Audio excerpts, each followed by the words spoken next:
Kentucky, 1834. Morning comes in a thin gray ribbon along the tree line, and the yard between the big house and the quarters is a map of last night's footprints. In the center of that pact, earth stands the post. It is a beam of oak sunk so deep the ground around it has hardened like clay brick. Iron shackles bite into either side, and a crossbar crowns it like a gallows that never learned restraint. Sunlight finds its surface and wakes the stains that never came out. Rust, sweat, and old blood have made a color no paint can copy. The post is the first thing a child learns to avoid with their eyes. Mothers do not point at it, but they angle their bodies so children keep a distance. The men who pass it on the way to the fields keep their shoulders square and their mouths closed. The overseer's horse likes to scratch its neck against the wood. The wood does not move. Elijah Green has walked by this post since he was a boy, and now he is a man in his middle 30s with forearms like braided rope and a back that reads like a ledger. He is tall without looking tall, because he learned early how to round his shoulders and lower his chin so as not to rise above anyone's sightline. His hands are cut by work. His eyes are steady. He carries himself as if he were built to lift, built to endure, built to keep one more breath inside the body God gave him. Before any bird calls, a horn sounds. Fireflies dim. Doors swing inward in the quarters and bodies push out, faces already set for the day. The ration line is short and silent. Cornbread, salt pork, a dipper of water. Then the walk to the fields begins. Cotton grows thin here, mixed with hemp and the stubborn weeds that love the same soil. The rows pull long toward a creek that runs cold even in summer. Dew clings to the leaves and wets pants to the knee. The overseer rides along the headland with a whip coiled easy in his hand, like a pet that likes to sleep but wakes quickly to bite. Elijah's day is measured by the stoop and the reach. Bend, pick, drop. Keep the sack light until the shoulders warm, then let it drag. He has learned to make his breathing a metronome that the mind can follow when the body wants to break. When a shout cracks the air, he does not look up. When leather snaps behind him, he does not flinch. He is a man who has built a wall inside himself, a wall with no door, only a narrow slit through which the world is studied piece by piece. Thomas Whitfield owns the land, the house with its columns, the overseer's pay, and the bodies that crowd the rows. He is a man of Christian virtue, a phrase he polishes on Sunday mornings until it gleams. He likes to host the circuit preacher and stand close to the Bible as if proximity were proof. He likes to remind men of their duty and women of their station. He will take a widow's hand at church and call her sister, then call for a boy to be whipped for plucking a strawberry without permission. He lets scripture settle on his tongue like sugar, then spits it as judgment. He keeps the post upright and the accounts full. By noon the sun presses down. The air smells of hot leaves and old water. A bell rings from the yard and the sacks are weighed. Elijah's sack thumps the scale with a steady truth. The overseer looks for slackers and finds none worth punishing, not today. The bell rings again, and the afternoon repeats the morning with less mercy. Muscle and habit carry the hours forward. Toward dusk, the sky turns copper and the heat slides off the land like a blanket pulled away. The field hands walk back in a column that never looks like a march, though they are marched every day. The post waits where it always waits, shadow long and certain. Some evenings a woman will sing low as she passes it, a hymn reworded by need. Some evenings a boy will run ahead and trip on the chain that drags beneath the shackles, and his mother will scold him with a whisper that holds more fear than anger. Elijah does not sing as he passes. He glances once, not with challenge, not with pity. He has learned to look at the post the way a hunter looks at a river that has drowned men. He knows what it can do. The memory that lives inside him, the one that returns without asking, begins with rain. He had been younger then, not yet 30, but old enough to have a wife he loved and a sister whose children slept beside his hearth. A crate slipped from his arms on the back porch of the big house. The latch gave way, glass broke, and sweet liquor ran across the boards like a confession. The words came from Whitfield's mouth with the calm warmth he used for guests. Carelessness, Elijah. A spirit of sloth. Then Whitfield's gaze turned and called for the overseer, and the words changed shape. They tied Elijah to the post in a rain that made the yard into a tongue of mud. The iron cuffs were cold at first, then bit like teeth when his wrists swelled. He felt the wood under his chest and smelled the creosote that had been brushed into the grain years before. The first lash was a bright line that opened across old lines, and the rain did the rest, washing blood down in thin ladders, open to the eye, private only in the way pain is private to the man who must own it. The second lash tried to teach a different lesson. The third taught that counting was a form of hope, and hope was a form of refusal. He learned to breathe through a small square of air he made with his mouth pressed to the wood. The world shrank to the width of one breath, and then expanded with each strike into a place where the body is not the only thing a man has left. Whitfield stood under the gallery roof with a Bible closed in his hands. He did not look away, not once. He did not speak until the overseer grew tired and a boy was sent to take his place. Then he said, with that gentle voice he used when guests might be at a window, that discipline was mercy for the weak and order was love in its sternest form. He said Elijah should thank the Lord for correction. Elijah bled quietly against the beam and thought about the shape of a river after rain. They cut him down before midnight and left him on the packed earth. His back had opened like a field during plowing. A woman he did not know put a strip of cloth between his teeth to keep the shouts inside his mouth while she pressed salve into the cuts. His wife knelt beside him and wiped his face with a rag that smelled of cedar. He could not speak, so he watched the rafters of the quarters and counted the knots in the wood until the count carried him through the dark. From that night forward, whispers changed around the yard. Children were told not to play tag in the noon hour because the post needed silence to sleep. Old men said the stain on the wood was no longer stain, but a thirst the beam had learned. Women told one another that wood drinks what it is given and remembers what it drinks. When the wind moved wrong, when no storm was near, the shackles would tremble and knock the post with the soft rhythm of knuckles on a door. No one opened. Now the year is 1834 and the same post stands in the same dirt. Elijah lifts his sack from his shoulder and rolls his spine carefully as they file past. Whitfield watches from the gallery with the air of a man who believes the world sits level because he is standing on it. The overseer coils his whip and ties it to his saddle horn as if putting a child to bed. Night will settle in soon. Fires will burn along the row of cabins, and someone will trade a joke for a smile that keeps a man from breaking. A hymn will rise so soft it seems only imagined. The breeze will come and lay a finger on the iron cuffs, and they will tap against the oak with a sound like teeth chattering when there is no cold at all. In the dark, the old ones will say what they have said for years, never loud, never to a stranger. The post remembers. Blood seeps into wood. Wood keeps score, and someday the score will be called. Elijah Green was the kind of man the white folks like to call a good one. He nodded when spoken to, never raised his voice, kept his head low in prayer and in punishment. If the master passed by on horseback, Elijah stepped aside. If the overseer barked, Elijah obeyed. He bent with the cotton, with the wind, with the world, but bending is not breaking. Beneath the quiet, behind the eyes that never stayed long on any face, Elijah watched. Every day, every hour.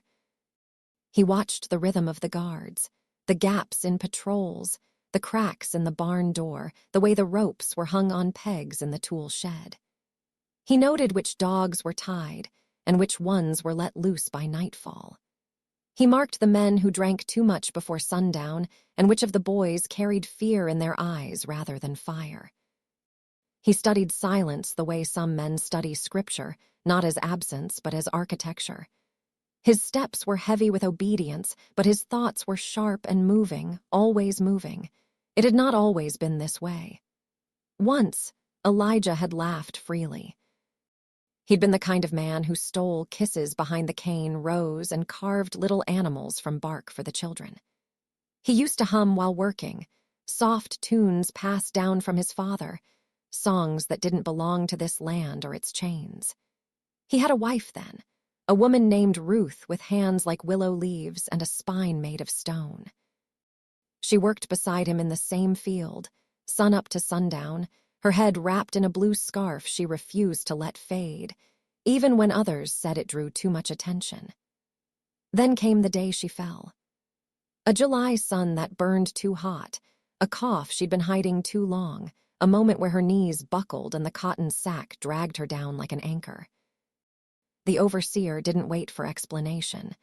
He saw disobedience in collapse, laziness in sickness. He dismounted with a smile. Elijah wasn't allowed to reach her. He was held back by two others, strong men who gripped his arms while he shouted her name. The whip struck her where she lay, once, twice. Ruth tried to rise, to crawl, but the third lash cracked across her neck like a thunderclap. She did not move again.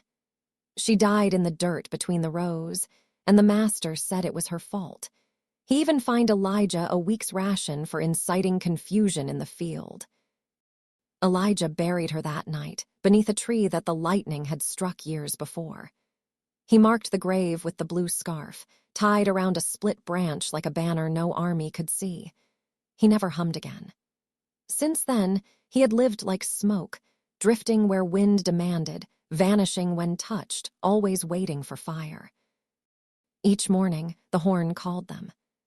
Elijah rose from the dirt floor of the cabin, washed his face with cold water from a cracked basin, and tied his shoes with fingers that remembered the shape of his wife's hair. The fields were the same every day, wide, endless, aching. Cotton hung like ghosts between the green leaves, soft and white, innocent in appearance but grown in blood. The overseers rode their horses like kings, whips slung low and ready. One of them, a man called Clive, liked to cut the lashes short so they snapped fast and sharp, so it sounds like truth breaking, he once joked.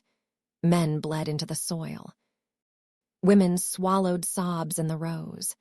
The children, too young to pick, carried water and stared too long at the post when no one was watching. And always, Elijah watched. He noted the weak link in the fence where the brush grew thickest. He remembered which guards napped near the smokehouse and which ones tied their horses too loosely. He had no illusions of freedom, not for himself. But justice, that was a different matter. Justice did not need a road. It needed a moment. One such moment came at dusk. The sky had turned plum-colored and the air smelled of wet clay. The field emptied slowly, bodies drifting toward the quarters like leaves after wind. Elijah was the last to leave.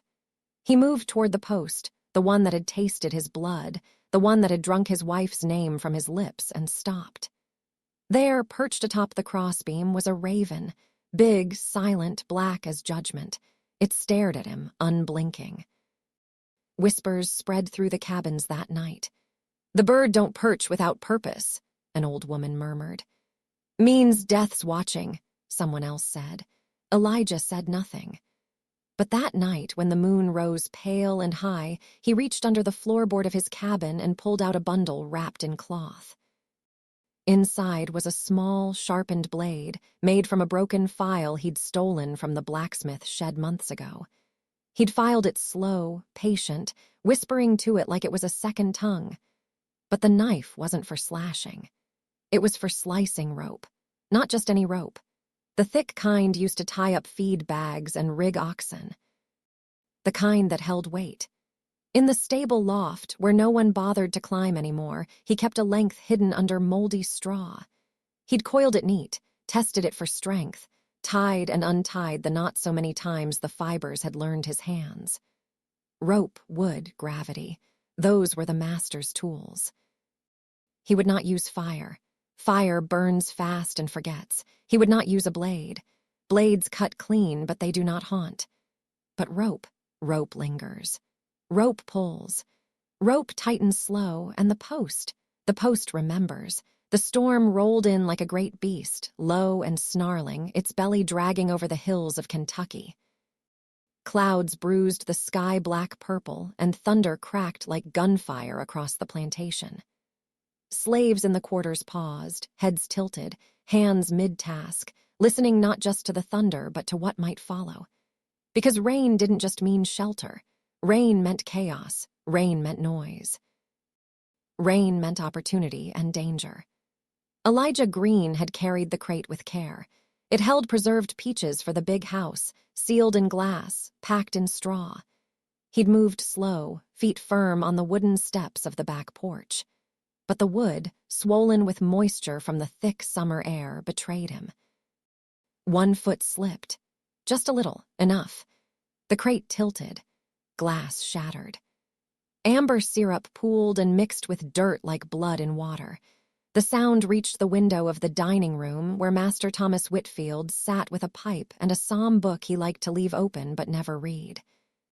He rose with the air of a man who enjoyed rising, because others would then be required to kneel. By the time Elijah righted himself, 2 house boys were already running to fetch someone. And in moments, the porch was full Whitfield, the overseer, 2 more field hands called as witnesses. The wind howled through the trees as if the land itself were in protest. Whitfield looked down at the broken jar, then at Elijah. "Clumsy," he said. "Unacceptable." Elijah kept his head bowed, though his jaw was tight. "A boy's mistake," Whitfield continued. "In a man's body, this needs correction." Elijah opened his mouth to apologize perhaps, or maybe to say nothing at all, but Whitfield raised a hand. "To the post," he said, calm as a reverend offering prayer. "Let the storm teach him what stillness means." The men grabbed Elijah by the arms. He didn't resist. He didn't speak. Rain began as a whisper on the leaves. By the time they dragged him across the yard, it was a steady drumbeat on the rooftops. The post stood waiting, old, stained, indifferent. The iron cuffs were slick with rust, and the rope that tied his legs made no effort to be gentle. Shirt torn, back bare, skin pale where it hadn't been kissed by sun. He looked over his shoulder, not at the master, not at the whip, at the post. And then the first strike came. It cracked across his back like lightning across a dry field. He staggered. The wood caught him, held him upright. The second lash followed, quicker, then another, and another, until the thunder outside couldn't be heard over the wet slap of leather on flesh. Rain poured in sheets, making the blood run faster, mixing red and water into a color the earth drank eagerly. The other slaves were made to watch, lined up along the edge of the quarter-yard, faces turned to stone. Some couldn't look. Some couldn't blink. A child sobbed into his mother's waist. The lash didn't stop. Master Whitfield stood beneath the porch roof, untouched by the rain. He lit another pipe, smiling slightly as the overseer worked his arm in steady rhythm. Then, at the height of the storm, when the sky flashed and the air split open, he said, loud enough for all to hear, "This post will hold you till death, Elijah." And for a moment, the post almost seemed to answer, creaking under Elijah's weight, moaning softly like an old man tired of being a witness. But Elijah didn't scream. He bit down on his tongue until he tasted iron and silence. His body twitched with each strike, but his eyes remained open, not wild, not afraid, focused. He stared down into the mud where the blood pooled like a shadow being born. When it was done, they cut him loose and let him fall. He didn't speak, didn't move. The others came to lift him, and they whispered prayers under their breath, not just for his healing, but for what they saw in his eyes. That night, lightning kept the sky awake. Wind rattled shutters and howled down the chimneys. The quarters were a hush of soft moans and torn skin. But Elijah didn't sleep. He sat upright, back bandaged in rags and salve, staring at the wall. And when the others leaned close to offer water, he finally spoke. Barely a breath, not loud, but the words sank into every ear that heard them. "The post will take him too." No one asked who, they knew. The next day, Elijah moved slower but with purpose. He passed the tool shed, noted the missing coil of rope already taken days earlier, hidden in the stable loft above the mule's stall. Thick, strong, capable. He watched the guards, how one of them always left his post by dusk to sneak moonshine from behind the smokehouse. He saw how the stable boy forgot to lock the rear gate. He counted the steps from the quarters to the post, measured them in breath. The storm had taught him. Noise is cover. Rain is silence's friend. He began choosing his words more carefully when speaking to others, dropping questions in soft tones. Ever notice how the dogs don't bark when it rains? Think the post would splinter under weight. Y'all ever feel a place can remember pain?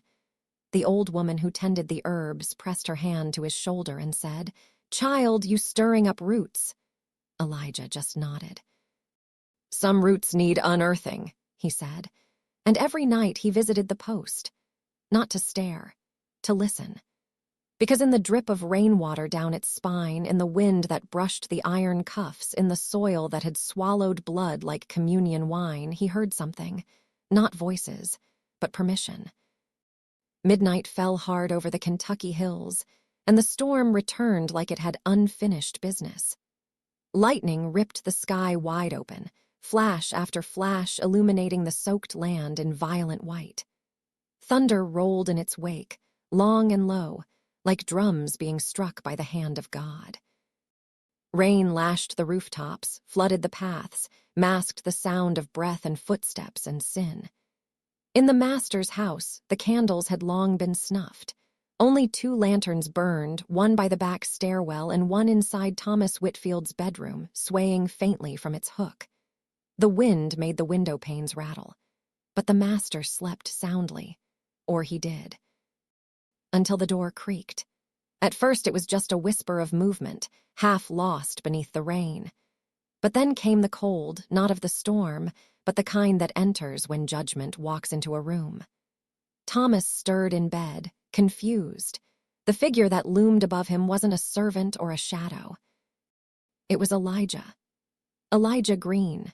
Face cut from stone, eyes dark with purpose, soaked to the bone, steam rising off his skin like wrath made flesh.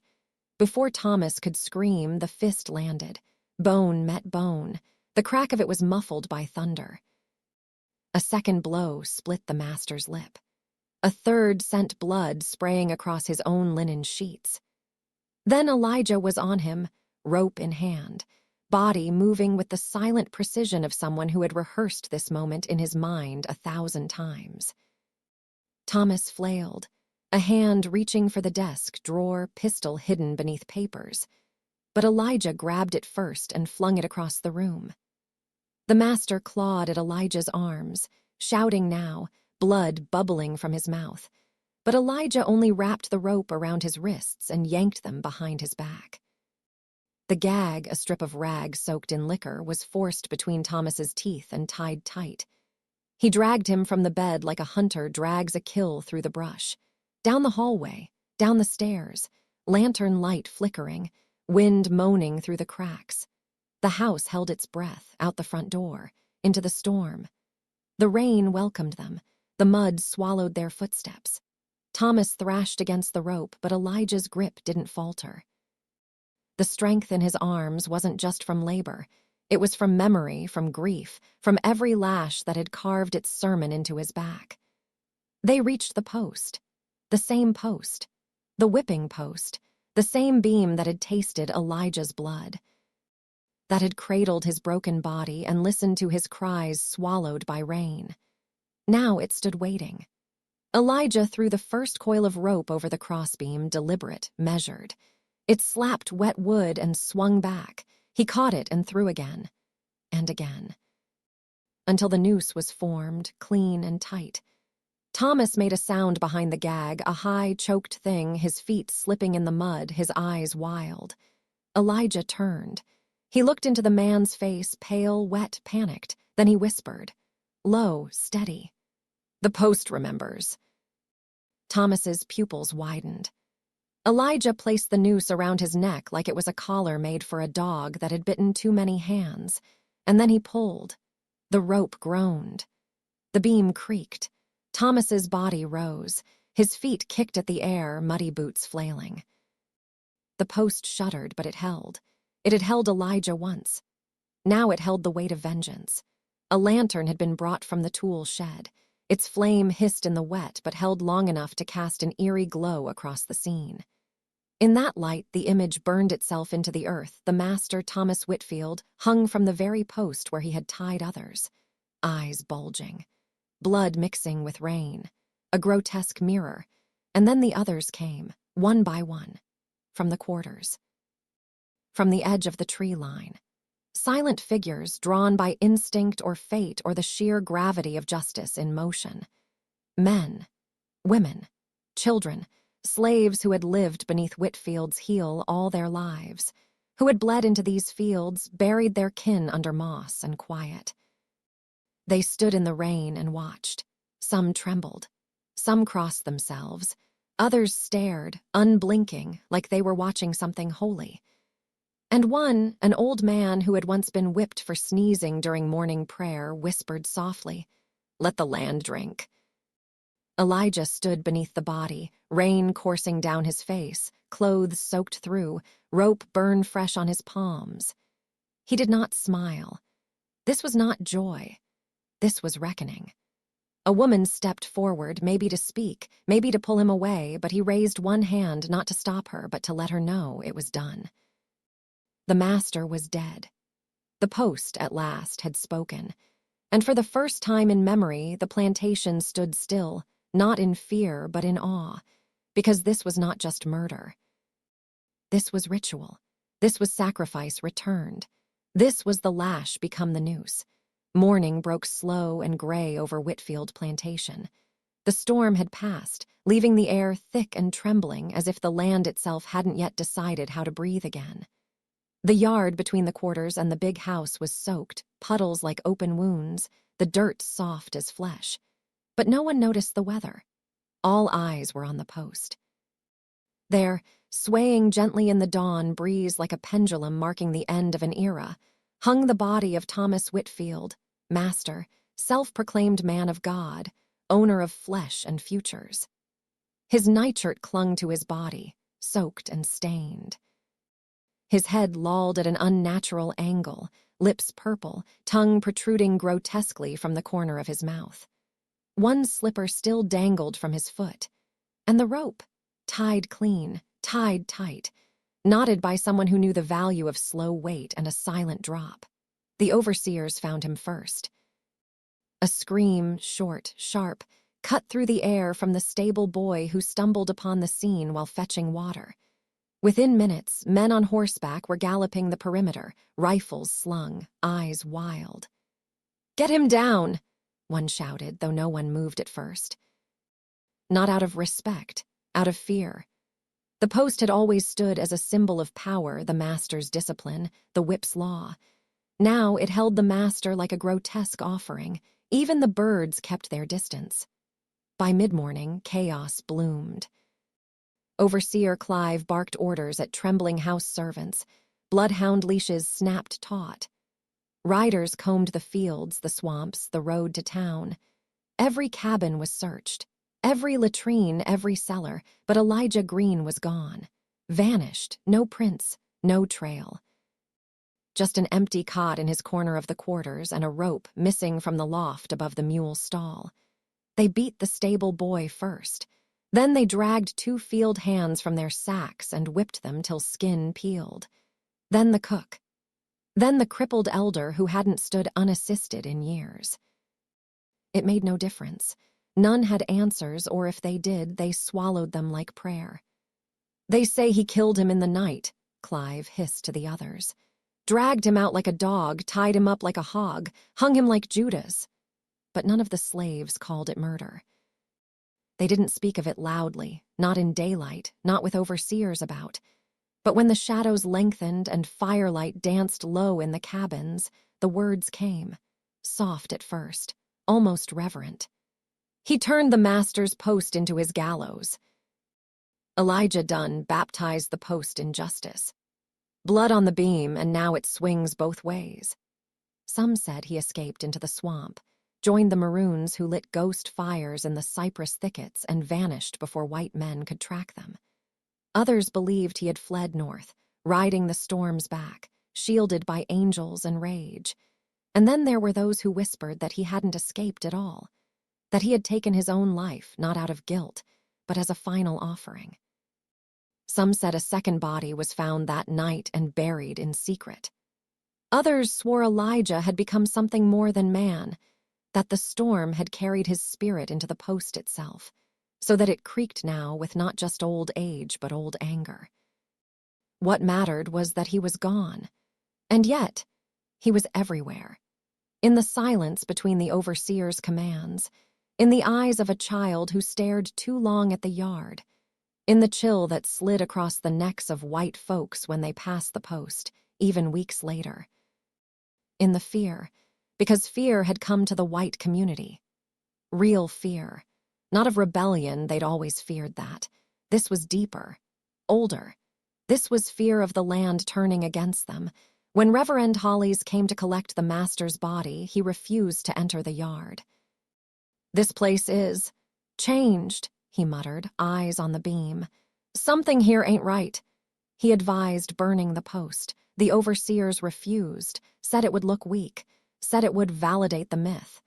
But the myth didn't need validating. It already breathed. Within days, the dogs began howling at the post at night. Mares went stillborn. One of the overseers slipped while fixing the fence and broke his neck, dying right there in the mud beneath the beam.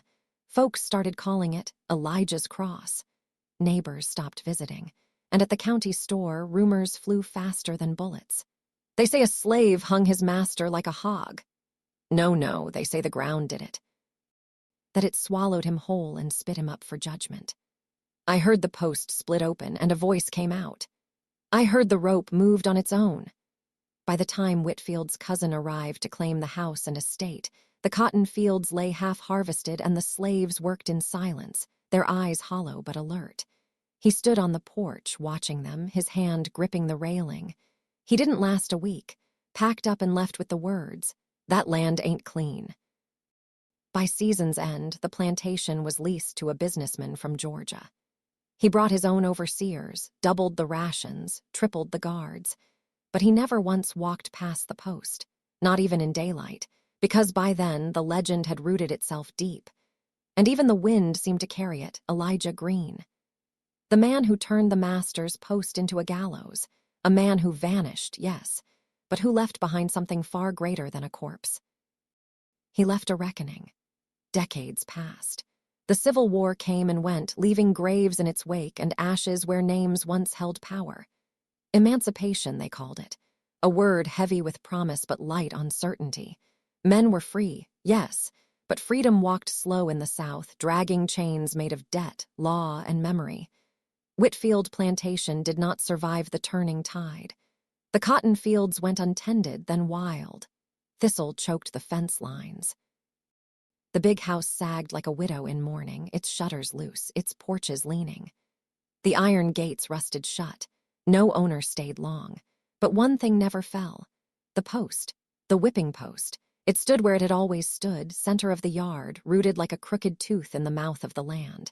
Its wood had darkened with time, turned gray and split by rain, but it never collapsed. The iron shackles still clung like barnacles, and the beam above, though warped, remained unbroken. Locals avoided the place, not from logic, but from something older than fear. Children dared each other to touch the post and ran screaming at the whisper of wind. Farmers kept their distance when herding cattle along the property line. Even drifters, those with nothing but a bedroll and bad luck, would cross the road rather than walk past the gate. They said the post had seen too much. They said it remembered. By then, Elijah Green had become more story than man. His name lived in two forms. To the white folk, he was a warning, a shadow invoked to frighten the curious. "Don't end up like Whitfield," they'd mutter if a farmhand looked too long at his boss. But to the freedmen and their children, he was a legend.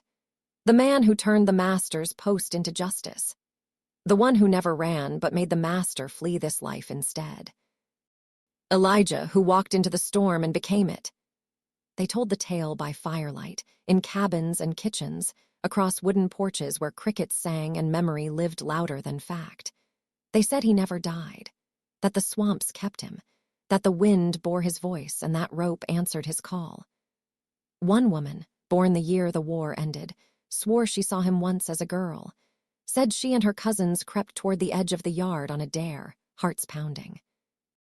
And just as she reached out to touch the post, the lantern she carried flickered, and in that moment between flame and dark, she saw a man standing beneath the tree line. Tall, silent, a coil of rope in one hand, his eyes not angry but ancient. She dropped the lantern and ran until her legs gave out.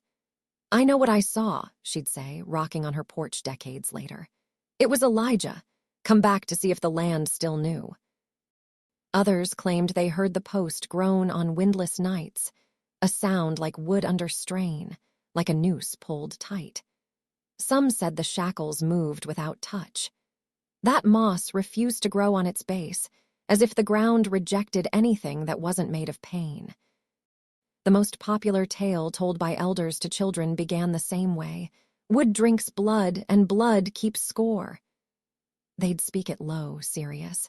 And that post done drank too much to forget. It became a relic, a totem not of suffering, but of balance. A cursed beam, yes, but one that had tasted justice. For the descendants of the enslaved, it was a grave marker and a monument, not carved by stone, but by memory and vengeance and the storm. In 1894, a state historian came through, cataloging sites of interest. He reached Whitfield Plantation with a team of 3 and a wagon. He took photographs of the crumbling house, the collapsed smokehouse, the dried-up well, but he would not get near the post. His notes read, "A beam of wood stands at the center of the yard, fitted with rusted shackles. Local accounts are inconsistent. Some claim it as a disciplinary relic, others call it cursed. At dusk, the post appears to lean toward the house, casting a long shadow even in still air. Our team departed early due to a sense of unease." He never published the photos. In the years that followed, the plantation became overgrown. The front gate fell. The road warped with tree roots. The house caved in, plank by plank. But the post, still there, the last thing standing, people still talk. Truckers who pass through claim their headlights catch a tall figure in the brush, too still, too straight. Hikers who wander too close return pale and shaken, unable to explain why the hair on their arms rose or why they felt watched. And when the storms come, not the soft ones, but the kind that split trees and rattle windows, there are whispers in the holler. That the post groans, not from rot, not from wind, but from the weight of memory. The old ones say, when the rain falls right, when thunder shakes the bones of the hills, that post don't creak from the storm, it creaks from what it carries. They say Elijah still walks when the lightning flashes, that he checks the rope, tightens the knot, stands beneath the beam and waits for the land to settle. Because justice, they say, don't die. It waits, and that beam, that post, it is more than wood now, it is witness, it is warning, it is truth carved by blood. And they say when storms roll through Kentucky, you can hear the post groan not from the wind, but from the weight of memory. Some stories don't end, they echo. Elijah Green's name may never appear in textbooks, but on stormy nights in Kentucky, his justice still walks the fields. If this story moved you, if it stirred something quiet but powerful in your heart, then honor the memory of those who couldn't speak by helping their stories be heard, like this video. Share it with someone who needs to know the past still breathes. And subscribe to the channel for more untold truths, whispered legends, and the justice history tried to bury. Hit the bell, because when the next storm rolls in, you'll want to be here to listen. The Post remembers, and now, so do you.